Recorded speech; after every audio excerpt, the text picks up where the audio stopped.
अस्सलाम वालेकुम दोस्तों, वेलकम टू अनदर वीडियो। इस वीडियो में हम बात करेंगे कि आप एक प्राइवेट लिमिटेड कंपनी की इनकम टैक्स रिटर्न कैसे फाइल कर सकते हैं। लेकिन उससे पहले हमारे चैनल को सब्सक्राइब कर दें। तो चलिए लॉगिन करते हैं। सबसे पहले आपने इसका रजिस्ट्रेशन नंबर लिख लेना है और उसके नीचे ही पासवर्ड आपने लिख लेना है, जो भी आप इसका पासवर्ड सेट करेंगे। पासवर्ड लिखने के बाद आपने लॉगिन के बटन पर क्लिक करना है, तो ये इंटरफेस आ जाएगा। यहाँ पर आपने नॉर्मल रिटर्न में जाना है और पीरियड सेलेक्ट कर लेना है। हम सेलेक्ट करते हैं पीरियड 2024। ऐसे आ जाएगा तो आपने इसके ऊपर क्लिक करना है। कंटिन्यू पे जाएंगे तो यहाँ पर रिटर्न ओपन हो जाएगी। तो दोस्तों, प्राइवेट लिमिटेड कंपनी की रिटर्न फाइल करते हुए आपने सबसे पहले इधर टैक्स चार्जेबल एंड पेमेंट्स में चले जाना है और यहाँ पर एडजस्टेबल टैक्स के ऑप्शन में जाना है।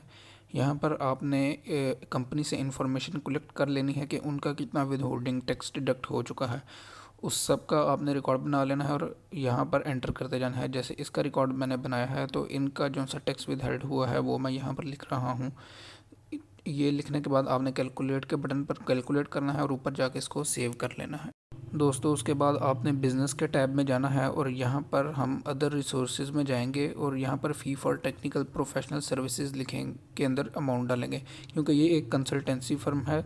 तो इसके अंदर ये प्रोफेशनल सर्विसेज प्रोवाइड करते हैं। तो इनकी जो टर्नओवर है, टर्नओवर मींस के इंक्लूडिंग एक्सपेंसेस, तो यहाँ पर हम लिखेंगे और उसके बाद आप मैनेजमेंट एडमिनिस्ट्रेटिव सेलिंग एक्सपेंसेस में जाएंगे। यहाँ पर ये बहुत से हेड्स बने हुए हैं, आपने हर एक हेड के सामने एक्सपेंस लिखना है, लेकिन आप इसको इकट्ठे भी लिख सकते हैं। जैसे कि हम यहाँ पर लिखेंगे अदर इनडायरेक्ट एक्सपेंसेस के अंदर, तो यहाँ पर हम इनके एक्सपेंसेस लिख देंगे। लिखने के बाद आपने इसको कैलकुलेट कर लेना है। तो व्यूअर्स, कैलकुलेट करने के बाद आपने सेव के ऑप्शन पर क्लिक कर लेना है और उसके बाद आपने बिज़नेस के एसेट्स और लाइबिलिटीज़ डालनी है।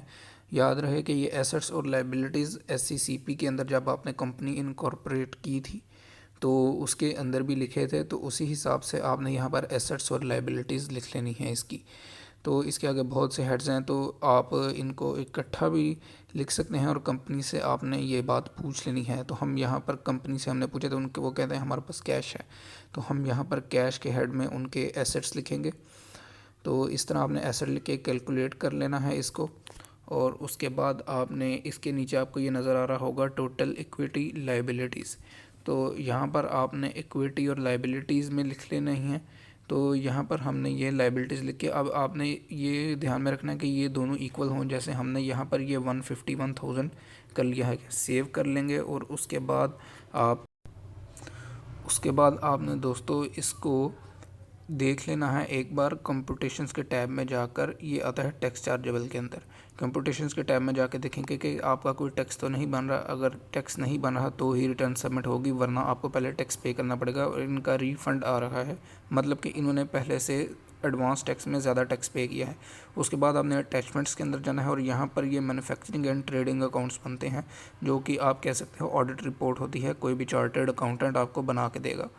तो यहाँ पर आपने फाइनल अकाउंट्स और trading and manufacturing loss accounts में यहाँ पर अटैच करके उस सेव कर लेना है। सबमिट के ऑप्शन पर जाएंगे तो यहाँ पर सबसे पहले आपने ऊपर नज़र आ रहा होगा आई, तो यहाँ पर कंपनी का जो भी ऑथोराइज मेंबर होगा वो अपना नेम लिखेगा और उसके आगे CNIC नंबर लिखेगा। हम यहाँ पर ये नेम लिख लेते हैं और उसके आगे इसका CNIC नंबर लिख लेते हैं।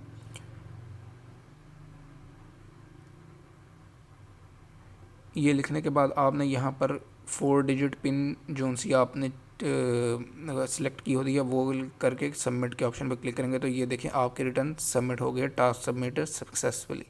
तो दोस्तों, किसी भी चीज़ के बारे में आपको मालूमात चाहिए हो तो यहाँ ऊपर नंबर मेंशन कर दिया गया है, आप यहाँ पर से नंबर से